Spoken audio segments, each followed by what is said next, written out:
Herkese merhabalar. Bugün benim sorularınıza sıklıkla yanıt verdiğim, videolarımda sıklıkla bahsettiğim fakat sizin yapmakta zorlandığınız bir konuya ayrıca değinmek istedim. Meşguliyeti artırma konusu. Bu konu sandığınızdan çok önemli arkadaşlar. Eğer belirli sıkıntılı süreçler yaşıyorsanız zihni yormanız veya bedeni yormanız çok önemli. Bunu yapmakta zorlanıyorsunuz biliyorum. Örneğin yürüyüşe çıkmaya karar veriyorsunuz. Fakat o anda bir fiziksel şikayetiniz oluyor veya çıkasınız gelmiyor, yapmak istemiyorsunuz veya başka bir şey de olabilir. Evde bir şey yapmak istiyorsunuz fakat yapamıyorsunuz. Fark ettiyseniz belirli şeyleri çok fazla söylüyorum. İşte nefes egzersizi, yürüyüş yapmak, kitap okumak, spor yapmak, sürekli meşgul olmak, beden yorgunken zihni yormak, zihin yorgunken bedeni yormak diyorum. Bu sıkıntılı süreçler yaşanırken sizin harekete geçmeniz, bir şeyler yapmanız, kısa veya uzun vadeli hedefler oluşturmanız zor geliyor olabilir. Ben bunları yaşarken, düşünceler gelirken, bu kadar yorgunken nasıl yapacağım diyebilirsiniz. Bu yöntemin bir gerekliliği, yani bunu ufak yapmanız gerekiyor. Artık neyi seviyorsanız. Yürüyüş mutlaka yapmalısınız. İzzet Gülü'nün 3 egzersiz videosundaki egzersizleri her gün mutlaka yapmalısınız. Özellikle nefes egzersizi. Bu videonun açıklama kısmına zaten linkini bırakıyor olacağım. Belirli rutinler oluşturmanız ve bu rutinlerin dışına mümkün olduğunca çıkmamanız çok önemli. Evde oturup bekleyerek, sürekli kaygınızı, korkunuzu, ataklarınızı takip ederek, bunların başında nöbet tutarak, gelecek mi, gidecek mi, bir daha ne zaman gelecek, bir daha ne zaman gidecek diye takip etmek büyük oranda sizin o anda meşgul olmamanızdan kaynaklı. Yani o andaki işiniz sizin oturup beyninizde nöbetçilik yapmak. Telefonun başında oturup Reels kaydırarak da yapıyorsunuz aslında. Yani bu bir meşguliyet değil arkadaşlar. Bakın sabahleyin kalktınız. Diyelim ki çalışmıyorsunuz veya çalışmadığınız bir gündesiniz. Öncelikle bir gidip yüzünüzü, elinizi, yüzünüzü yıkayın güzelce. Yani o soğuk su bir yüzünüze değsin. Elinize, kolunuza bir değsin. Sonra pijamalarınızı çıkarın arkadaşlar. Pijamayla oturmayın. Kesinlikle bunu önermiyorum. Pijamayı sadece yatmadan önce giyin lütfen. Üzerinizi değiştirdiniz. Güzel bir kendinize baktınız. Saçınızı başınızı bir toplayın. Yüzünüze bir nemlendirici sürebilirsiniz. Kendinize birazcık bakın. Aynada bir kendinize gülümseyin. Yani birazcık böyle ufak bakımlı olarak güne başlayın lütfen. Sonrasında güzel bir kahvaltınızı yaptınız. Ardından mutlaka yürüyüşe çıkın arkadaşlar. Yürüyüş yapmayı sevmeyenlere şunu öneriyorum. Ben de bunu uyguluyordum. Bölün yürüyüşü. Yani örnek veriyorum. Günde 1 saat yürüyecekseniz eğer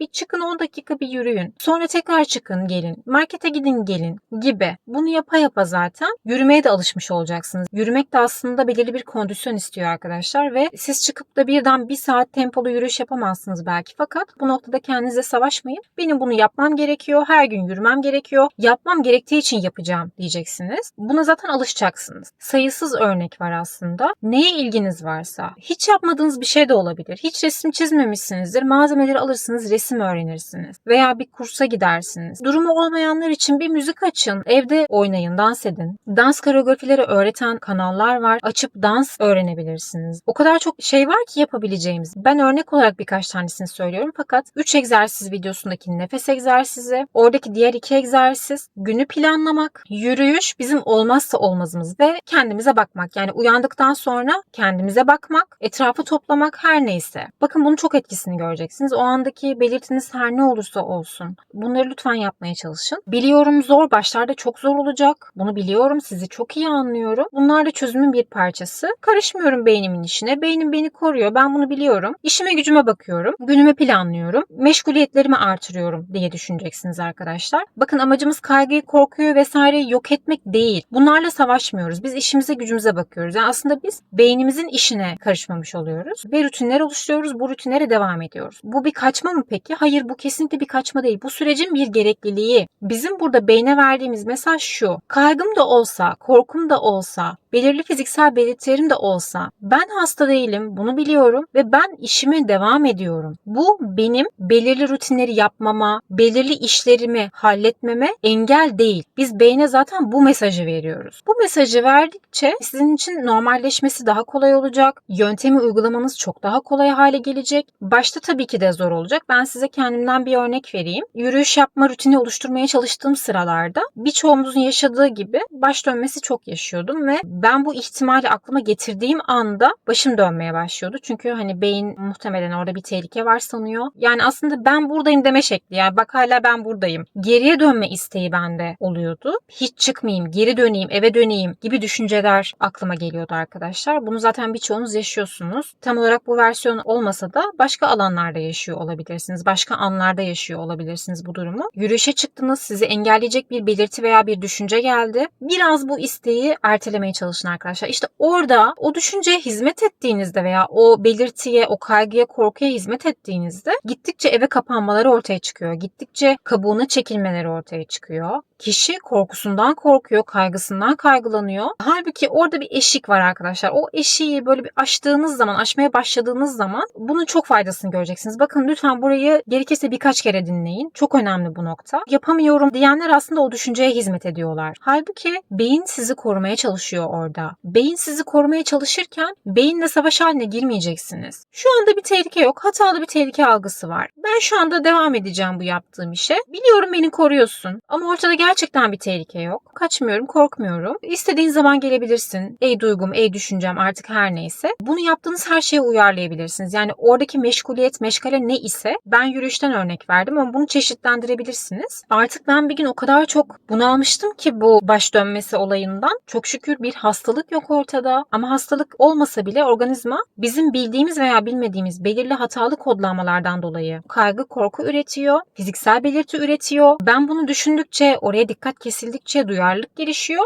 Geçmiyor. Çünkü dikkatim orada. Bir tehlike var sanıyor beyin. Aslında birazcık diş geçirdim. Ben dedim gitmiyorum. Ne kadar dönersen dön. Markete de gittim. Arkadaşlar bir başım döndü. Böyle bir şey yok ya. Bayılırsam da bayılırım dedim. İnsanlar da var dedim zaten çevremde. Yardım ederler dedim. En azından baş dönmesini hissetmem. Girdim markete. O zamana kadar yaşadığım en şiddetli baş dönmesi. O anda bile dedim ki size çok samimi bir şekilde söylüyorum. Dön dedim. İstediğin kadar dön. Bayıl dedim ya. Bayıl. Hasta falan değilim dedim. Ne yapacaksın dedim. Bayılırsam da bayılırım dedim. Ben bu baş dönmesinden işte o zaman kurtulmaya başladım biliyor musunuz? Çünkü o anda diyoruz ya hatalı yazılım, hatalı kodlanma. O kodlanma aslında değişiyor arkadaşlar. Yani o tepkileri verdikçe o kodlanmalar aslında sıra sıra değişiyor, sıra sıra düzeliyor. Ben hiçbir zaman o günden sonra şiddetli bir baş dönmesi yaşamadım. Hiç yaşamadım demeyeyim, yaşadım. Bu kadar şiddetli yaşamadım. Çünkü oradaki yazılım bir şekilde değişti arkadaşlar. Yani bakın diğerleri de bunun gibi aslında. Ben artık birazcık böyle inatlaşmaya başlamıştım. Yani bir de sıkılmaya başladım. Hasta falan değilim. Bu yaşadığım neyin nesi demeye başladım.